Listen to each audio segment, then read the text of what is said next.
maybe their employees will actually get some decent benefits. There's all kinds of things that, we can run off into different directions with this, I can tell you that. There's just a million different directions we can go. I want to kind of bring it back on point to where when we're talking about the female being a participant in this, I think it's listening to you and how passionate you are, and I'm just as passionate when I get on my soapbox about certain things. One of them is about food, about all the waste of food, all the hungry people it could feed. The laws need to change. Companies, there's if you have a restaurant and you have leftovers, they have to dispose of those leftovers. They have to throw them away in the trash because that's what it says, that's safety. So my idea was, well, why would they have to throw it away if you could have somebody from the homeless shelter come in and take it? It's still good edible food, and just take it immediately and go feed some homeless people. They wouldn't be homeless, by the way, if all of this other stuff wasn't going on in our country. And exactly. And then now we get, it's like, where does it stop? It doesn't. One thing is connected to another, right? Right. So the homeless and the children. It's the children. How would you feel if your child was growing up in a cardboard box underneath the bridge? And how would you feel about that, especially the parents out there? I know as a mother and as a grandmother, that would be the last thing that I would wish, not only on myself, but certainly my children or my grandchildren, is to be raised without knowing if they're going to have clean water here in this country. And it's worldwide. It's an epidemic worldwide. And it's because the rich have gotten richer, the poor have gotten poorer. The huge barrier between them. And this is about, when we talk about equality, we're talking about bringing people together, at least on a playing field where we can see each other. Right now, we can't see each other. Good luck trying to get to the CEO of any corporation and actually have a sit-down talk, right? Because that's not going to happen, right? Well, they're in their little bubble. That's right. They're in their tower. And and I mean, bringing it back to the women and bringing it back to the sacred feminine, the two of the panels that I was a part of, so you mentioned earlier you wanted me to talk about that. Do you want me to bring it back to that? And absolutely. Well, the first panel, I was the moderator on Friday, and it was called "The Living Goddess: Isis and Others." And one of the first questions I put to the panel was this idea of Isis, for instance. Isis is an Egyptian goddess, and she was one of the most powerful goddesses in the ancient world. In fact, the scholar R.E. Witt said that she was almost too powerful a mistress for even Christianity to dethrone, because she was a mother, she was a wife, she was a widow, she was a single mother. People believed that she heard their cries, that she was empathetic to their sorrows and their struggles. And her worship spread outside of Egypt, went all through Europe, the British Isles, places like Turkey, the Middle East, the Mediterranean. It maybe even went down the Silk Road into China, because a lot of her qualities we see in Kuan Yin. But the first thing we wanted to do was address this idea that how the terrorists out there, who are, the acronym should really be ISIL, but the media all over, they've taken to calling these terrorists ISIS. So we talked about that a bit, and people, pagans, people who are goddess advocates, we spoke about how our various groups, wrote the media and begged them to please stop calling the terrorists ISIS and call them by the real acronym.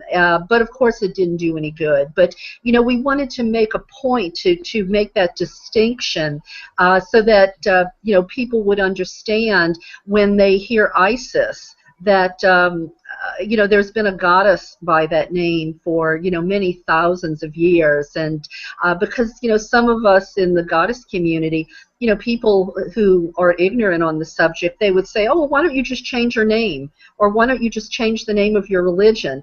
Really pretty stupid when you think about it, but that's unfortunately some of the mentality that's out there. But you know, we talked besides about that, you know, we talked about the goddess temples that actually exist, you know, brick and mortar goddess temples that exist here in the United States and abroad. And we talked about the roles of the clergy, because, you know, some people don't understand that that there is legal legitimate clergy who are non-denominational, who are interfaith, who are pagans, who are goddess advocates. And we talked about the many functions of these priests and priestesses. And, you know, and that was another thing, language. You know, patriarchy has left us with language that benefits the male. And for women, for instance, who are, you know, feel a calling to be ordained, and the Catholic Church, for instance, won't ordain them because you have to have a penis to be ordained in the Catholic Church. You know, women are rebelling against that and being ordained anyway through alternative means. And some of these women who are called women priests, I interviewed one on my radio show and asked her, well, you know, if you're going to go so far as to you know, go up against the Vatican, then why in the heck, as a woman, are you going to call yourself a priest and not a priestess? And it was her answer was interesting, actually, because she said it's hard enough for people to wrap their mind around a woman priest, much less if I called myself a priestess. I was really afraid they wouldn't know what my role was. So we talked a bit about you know, we talked a bit about that. We talked about how language is a barrier in some countries, because a lot of this, you know, these ideas, the sacred feminine liberation theology, you know, it hasn't been translated into a lot of languages. So obviously, if it's not in your language, you know, how do you even know about it? You know, whether you have the internet or not. So you know, there were a lot of different topics like that we covered. You know, how mythology shapes our culture. My personal talk that I gave was called Reawakening Our Earliest Sacred Stories, and I got into in much more depth about the fact that since mythology shapes our culture and we want a new normal, then we need to really uncover and reinterpret and rebirth these myths of the sacred feminine. And, you know, I made the point that if you don't think stories shape our culture, think about the Garden of Eden myth. One of my mentors, Merlin Stone, who wrote When God Was a Woman, made the comment that she thought it was the first piece of political propaganda, because it steered people away from goddess, it steered people away from women's leadership, and it gave us the patriarchy that we have today. Suddenly we have woman being birthed from a man's rib. We have, you know, reaching for knowledge as a bad thing.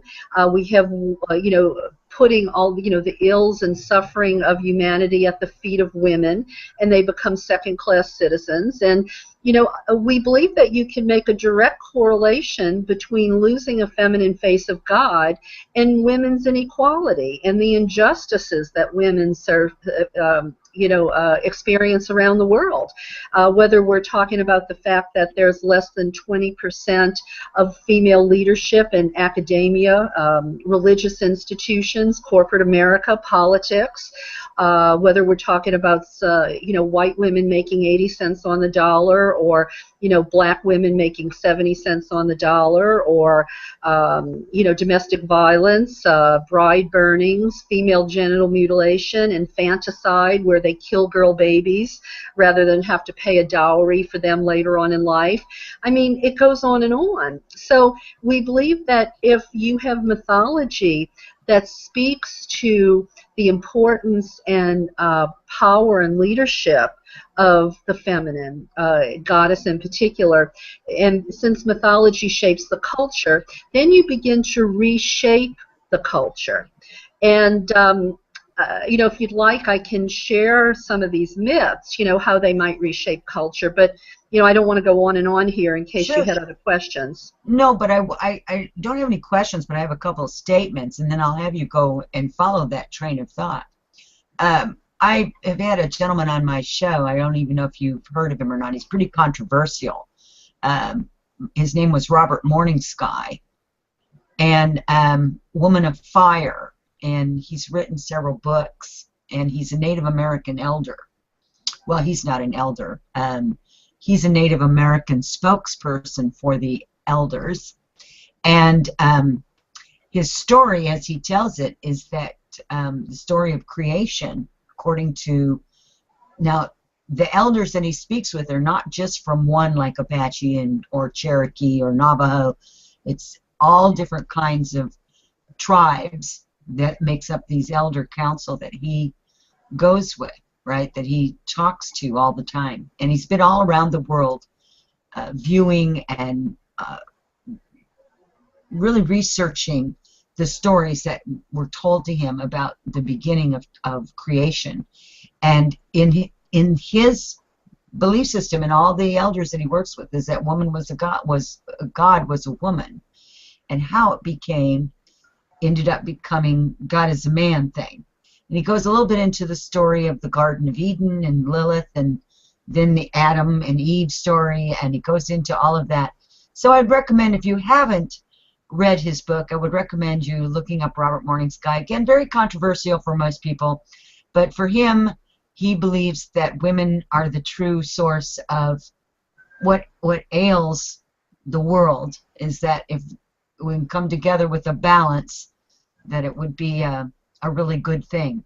So, well, you know, you think about the Bible, for instance. The Bible teaches that men serve God, and women, the planet, and species serve men.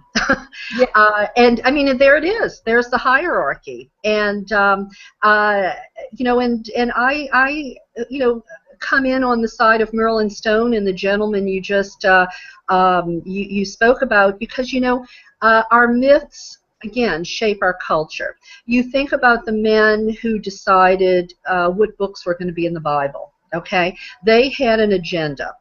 And whether they were divinely inspired or had an epiphany to write those Gospels, or whether it was just men, you know, trying to steer humanity in a certain direction, it doesn't matter. I'm not going to argue about that. But the point is, they had an agenda when they decided which books were going to make the Bible.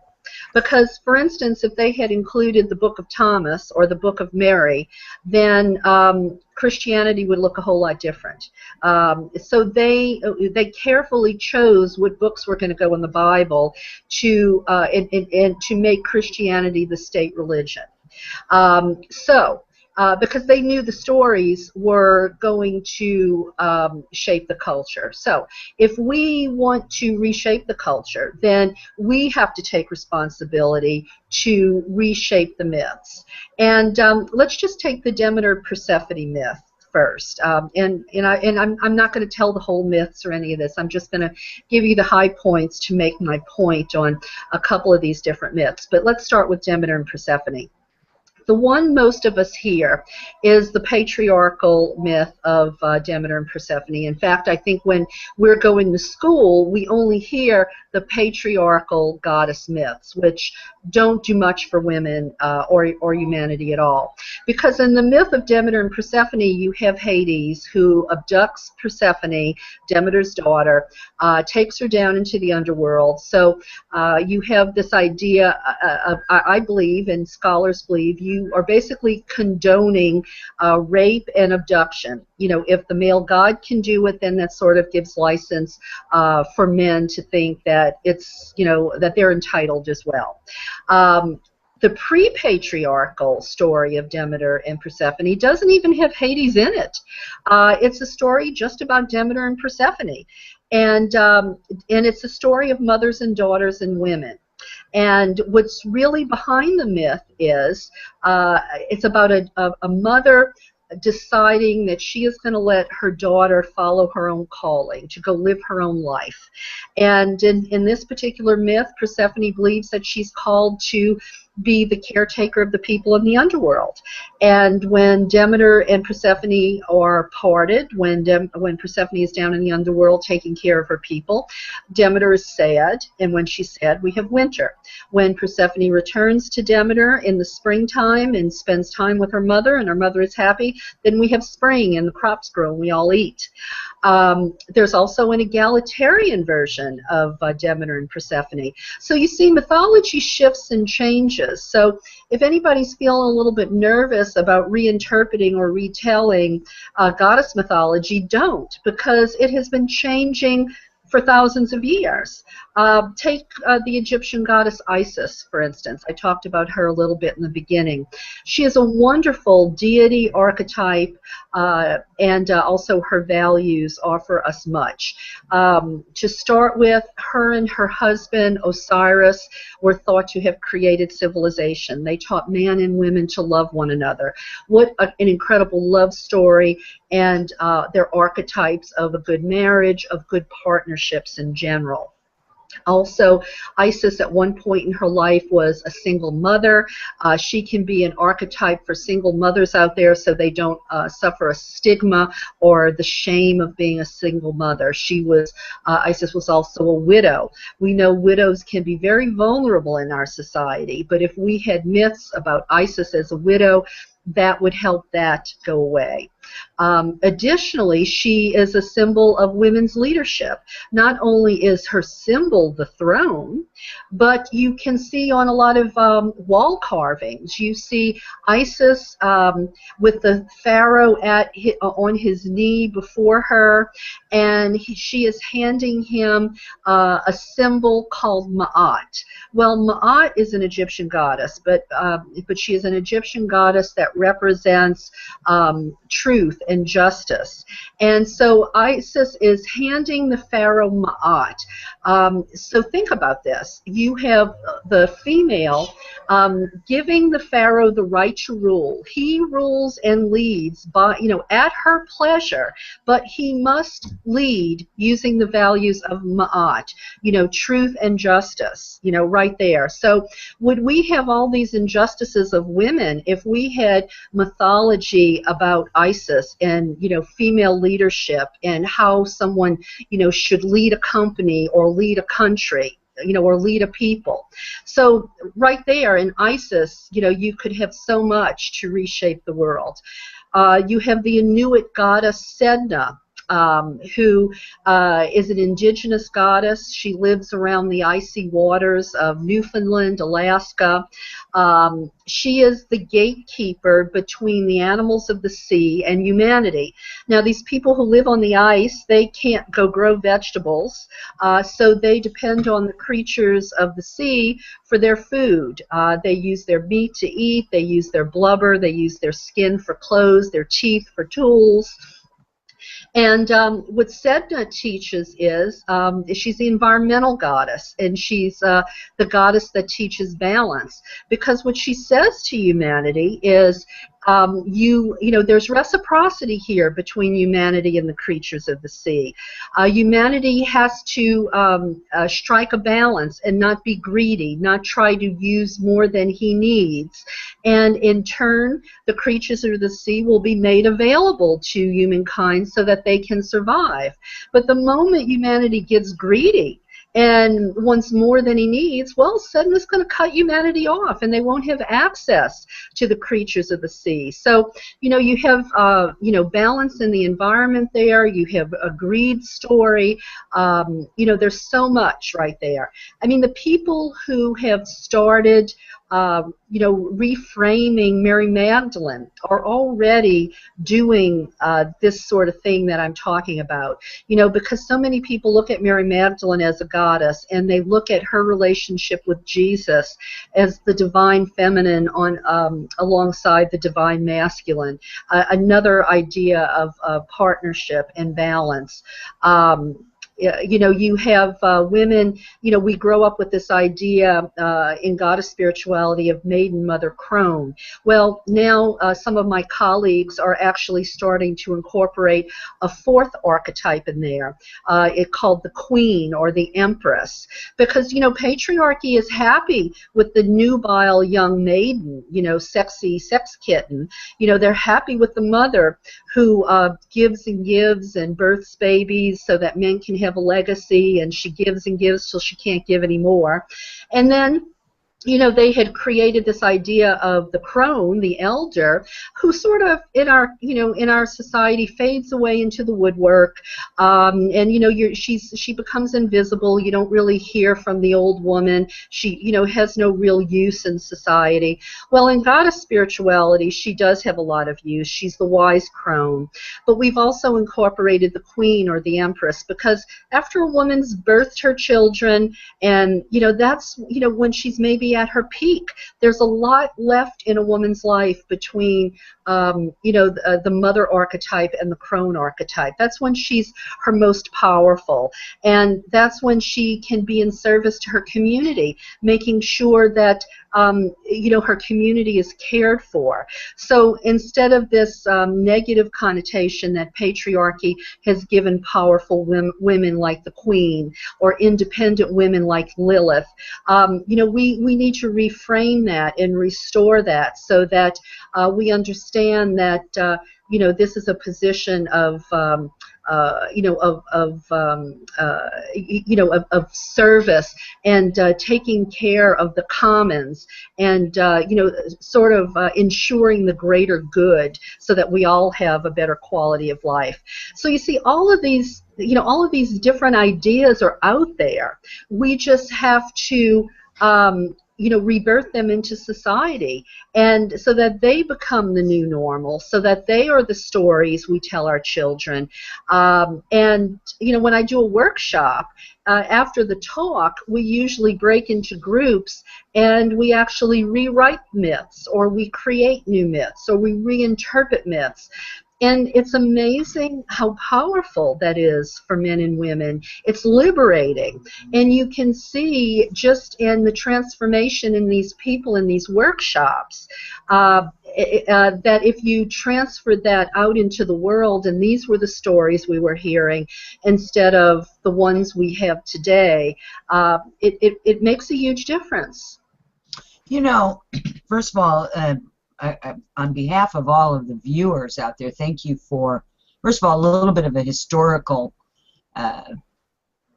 reprise of some of the more known, I guess you could say, goddesses out there, and by setting some of the records straight with some of that. And in 2012, I was in Egypt, and one of the things that I did notice in Egypt, we did go, by the way, to the Temple of Isis, and was told the story of Isis and Osiris. And actually they did a very good job of it, in as much as a guide can give you that information. But one of the other things that I noticed is when we were in the temples and in these pyramids and in all these places, there was absolutely nothing of any female. No statues remain. The ones that had Isis or other goddesses in there, or pharaohs or whatever their placement was, had all been obliterated. I mean, there was nothing left. They were simply just bashed out of all the reliefs and everything on the walls. And when we went to, I wish I could remember the place that we went to. I think it was Hathor's temple. There's these I'm sorry? Dendera. Yes. Hathor's temple in Dendera. Yeah, and there's like these big, like almost mountainous areas because you have to go up so high, and you could see where at one point that there had been faces carved up there, and you could almost tell that they were female. You knew that they were feminine and female. I mean, even though I couldn't visually see the outline very well because it didn't exist very well, but again, it had been obliterated, plus that with all the time itself. So I think it's really important for people to understand that you've talked about the Bible, the books being left out. A lot of times people want to forget about that. They want to forget about all the books and all the information that was left out. The Bible was written by man. It was translated from languages that we don't really know very well, first of all, so I think there's a lot of misinterpretation. Second of all, when it was rewritten, how many times? It was rewritten for the purpose of whoever was the ruling king at the moment. Our latest version we're using is King James Version, and how many times was it rewritten before it got to be there? So there's a lot of information being left out that we really truly don't know about, and who knows if we'll ever know the truth. But the point is for people to question it, is to look at it and to understand that women have been here just as long as men. We have, and we have helped, you know, bring the world here, right? So now it's time for the women and the men, the divine feminine, the divine masculine, need to come together. Because I love what you said about Jesus being the, you know, kind of the epitome, so to speak, of divine masculine, Mary Magdalene being divine feminine, and they worked very beautifully together without one taking a backseat to the other. Right. And it's a beautiful love story, if nothing else, right? Yeah. But I think we need to really rethink, and men need to get educated on what it means to be divinely masculine. And it's about re-education from every level, the myths, the female goddesses, and also the divine masculine. What does that mean to be a divine male, right? Yeah. I think it would be a beautiful thing. We're pretty close to out of time. I've forgotten that you had done a radio show, and I would like for you, before we let you go here today, though, is to have you give any other additional information. This has just been, I could talk about this stuff for days and hours and months, and you know, it's just, really, it's great. And I would love to have you come back on at some other time. And really, we could probably have a conversation just on the female goddesses and education, and maybe just instructing people more specifically on how to rewrite their own myths and things like that, and getting into some really big things without taking away from what you do, right? Right. For your living. Well, yeah, absolutely. That would be a lot of fun because, you know, people don't, I mean, look, there was a time when I didn't know any of this. I didn't come to this till I was 30 years old. I grew up in the Bible Belt, and you didn't hear about any of this in the Bible Belt. And I moved to California, and that's when, you know, I started taking responsibility for my own education, and I stumbled into this, and it became my passion in life. And imagine, you know, a young girl in the Bible Belt discovering that there was a female face of God. And you know what? She's been worshipped for more than 40,000 years, longer than even a male God ever existed. That changes everything. You know, not only do you start to realize that you've been lied to all your life, and you feel a little bit angry and duped at first, but you start to realize how much is out there that you probably never learned at the dining room table or from the pulpit or in school. And you know, and the stuff that's left out really is important, because the stuff that they teach us, I think they teach us for a particular reason. And you know, we have to know about it all to be able to make our own decisions. But thank you for Rebecca for bringing up my radio show. It's called Voices of the Sacred Feminine. It's been on Blog Talk Radio for 10 years. There's awesome archives there that have accumulated over this decade. I've had wonderful honor of speaking to so many women and men, because this is for men too. Patriarchy has hurt men as much as it's hurt women. I know we don't have time to go into that, but I would just ask your listeners, if they're interested in the stuff we've been talking about today, they can go to my website, KarenTate.com, KarenTate, and from there they can find my books, my radio show, my talks. And you know, I'll put an offer out to the first 5 people that email me and say they have heard me on your show. I will send them, if they're in the United States, I can't do it overseas, but if they're in the United States, they send me an email saying they heard me on your show and something about what they liked about it. I will send them a copy of my book, Walking an Ancient Path. Yay! Oh, thank you. What a beautiful thing to do. Thank you so much for that, Karen. I can't tell you. I would love to explore not only the goddesses but also the divine masculine and how they have been cheated as well. I think it's giving a voice to both sides of this. It really is, because they have been hurt. I have a lot of male friends and counterparts that have suffered, honestly, if you want to use those terms, just because of the way the societal structure has been around the globe. So I would love to delve into that with you. It'd be just super fun and super educational. I think people would really enjoy it. So I want to thank you again for joining us, and I want to remind everyone, please join me again tomorrow night from 7 to 9 p.m. Central Time. My guest is Marie D. Jones, another wonderful author. We're going to be talking about Mind Wars, so I hope you'll join me then. And please be sure to check out Karen's website. That's KarenTate.com. And you can find the archives of this show within 24 to 48 hours on my website. That's journeyswithrebecca.com. Thank you, everybody, and until we meet again, where will your life's journey lead you? Many blessings, and good night. Thank you. Bye-bye, Karen. Bye-bye. Thank you, Rebecca.